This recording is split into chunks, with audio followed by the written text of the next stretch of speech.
জাহানারা সহ নারী খেলোয়াড়দের অভিযোগের তদন্ত প্রতিবেদনের উপর যথাযথ ব্যবস্থা নেওয়া হবে। নারীদের খেলাধুলায় অংশগ্রহণ বাড়াতে সরকার আন্তরিক, এমন মন্তব্য করেছেন যুব ও ক্রীড়া উপদেষ্টা আসিফ মাহমুদ সজীব ভুইয়া।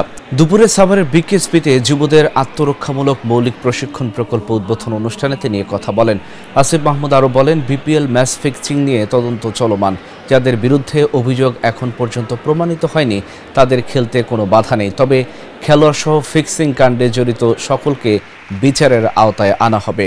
আমরা প্রাথমিকভাবে খুবই এটা বলা যায় যে আইডিয়া, সেই আইডিয়ার তুলনায় খুব ছোট পরিসরে শুরু করেছি। ৮,৮৫০ জনকে প্রশিক্ষণ দেওয়া হবে। মোট প্রকল্প ব্যয় ধরা হয়েছে ২৭ কোটি টাকা এবং এই প্রকল্প ২ বছর ৬ মাস সময়ের মধ্যে বাস্তবায়ন হবে। আপনারা জানেন যে এই ধরনের প্রশিক্ষণের জন্য যেহেতু আমাদের আলাদা করে ইনফ্রাস্ট্রাকচার নেই, বিকেএসপির যে আঞ্চলিক প্রশিক্ষণ কেন্দ্রগুলো আছে এবং বিকেএসপির এই যে সাভারের প্রশিক্ষণ কেন্দ্র, এই সবগুলোতে মিলিয়ে ৭টা জায়গায় মোট এই প্রশিক্ষণ ধাপে ধাপে আগামী ২ বছর ৬ মাস বাস্তবায়নকালে বাস্তবায়িত হবে।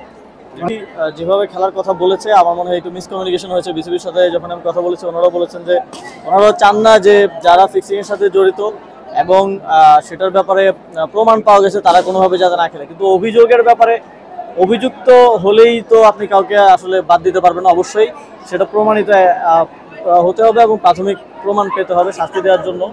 তো বিসিবি এ বিষয়ে অবশ্যই ব্যবস্থা নেবে। যারা ফিক্সিংয়ের সাথে জড়িত ছিল, শুধু খেলোয়াড় না, আপনারা জানেন খেলোয়াড় ছাড়াও বাইরে থেকে অনেকে জড়িত থাকেন এবং সেই রিপোর্ট অনুযায়ী যথাযথ ব্যবস্থা গ্রহণ করা হবে।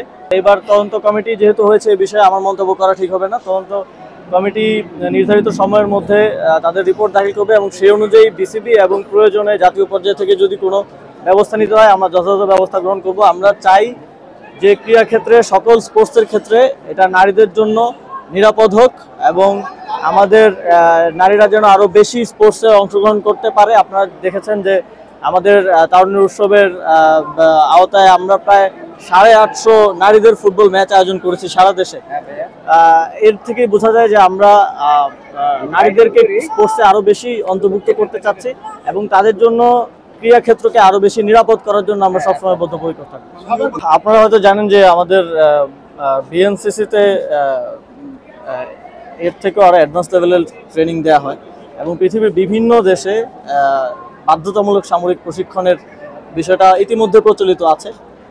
তো বাংলাদেশে এই একটা নির্দিষ্ট মহল থেকে অকারণেই কিছু গুজব ছড়ানো হয়েছে। আপনারা দেখেছেন যে যেই ট্রেনিংগুলো দেওয়া হবে সেটার একটা প্রদর্শনী কিন্তু আজকেই দেওয়া হবে এবং প্রথম যে 3টা প্রদর্শনী আপনারা দেখলেন, জুডো, কারাতে, তাইকোয়ান্ডো, সেটাও কিন্তু এই ট্রেনিংয়ের একটা অংশ এবং শুটিংয়ের প্রশিক্ষণটা দেওয়া হবে মূলত থিওরিটিক্যাল এবং প্র্যাকটিক্যাল ক্ষেত্রে এয়ার গান দিয়ে প্রশিক্ষণটা দেওয়া হবে।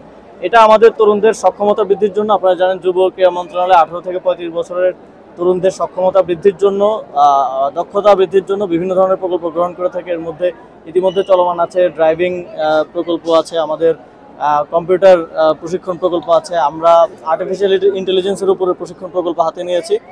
তো এই সক্ষমতা বৃদ্ধির প্রকল্পের একটা অংশ হিসেবেই আত্মরক্ষা প্রশিক্ষণ। আপনারা দেখেছেন যে মাঝে মধ্যেই বাংলাদেশে ধর্ষণের পরিমাণ বেড়ে যায় এবং আমাদের নারীদের নিরাপত্তা সংখ্যা আছে, সেই দিকটি বিবেচনায় রেখে এবং এর বাইরেও আমরা মনে করি যে পৃথিবীর যেই দেশগুলোতে বাধ্যতামূলক সামরিক প্রশিক্ষণের বিষয়টা আছে সেটা আরও অনেক অ্যাডভান্স লেভেল প্রশিক্ষণ। সামরিক প্রশিক্ষণের তুলনায় আমাদের এই প্রশিক্ষণটা আমি যদি মনে করি যে অনেক ধাপ, আসলে খুবই প্রাথমিক এবং মৌলিক প্রশিক্ষণ দেওয়া হবে।